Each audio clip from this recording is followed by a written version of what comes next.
Oduu haaraa himuu fanas ba'e dhugaa gooftaa nagaallee nun gaafattu waan biraa maqaa dhooftaa jettanii nan jibbinaa jedheera harka fuune hongeen isin hin miine bonni isinitti hin buune.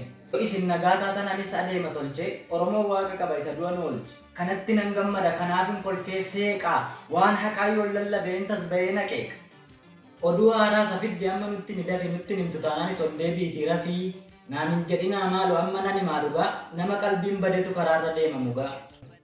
Dhangaa gurraa qabatee gareen tokko dhufuu fi irbuudhaan lafaa ga'ee balleessuuf deemamu fi mee maal qabatee dhufe eessatti immoo biqilee jettanii dhiphatinaa yaadan buusinaa qilee bakki argama isaatii Oromiyaa Harargee Daaroo Labuu milkaa'e biyya sobni maseenee dhugaan itti milkaa'e dachii Daaroo Labuuti kan dhukkubsataa maare Harargee jechuun beeku warruma bagara waare tokkummaa isaanii ilaalee diinni gubatee aare daandii isaan qabatanii kan Dookter Alii Birraa har'as aartii jabeessuuf warri milkaa'ee jirra.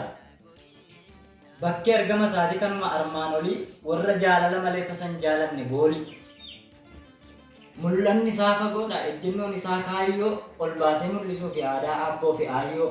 Aadaa keenya kaleessa sirna lagaa mancaase afaan keenya qulqulluu summii itti facaase isa kana deebisuun mudhii hidhate cimsee aadaa awwaalaa baasee afaan dhokate ibse.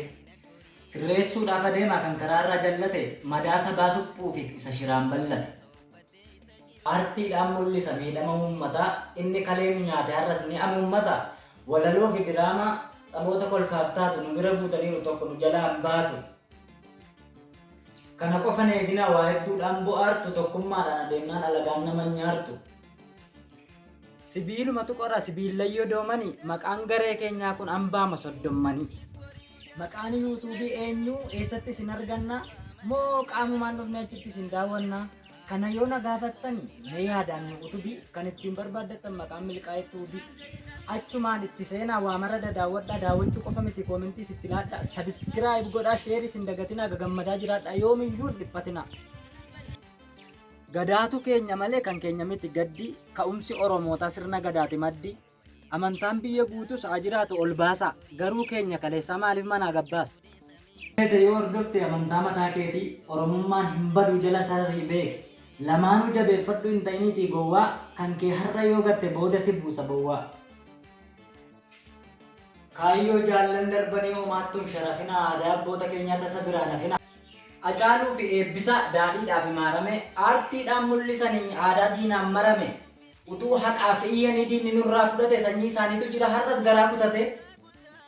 Goota of biraa dhabee har'a yoon jedhes wayyoo galmaan hangaa haqa ka'ee kaayyoo usmaayyoo. Haqa sabaaf dubbatee namni hedduun dhabame seenaan isaanii dheeraadha inni katabame. Karuma kanaan dhufnaa miyyuu keenya qabannee asirraan nu hordofuu tasa akka hin daganne gammachuu girmaa jaankoo naan jedhan maqaa kankoo.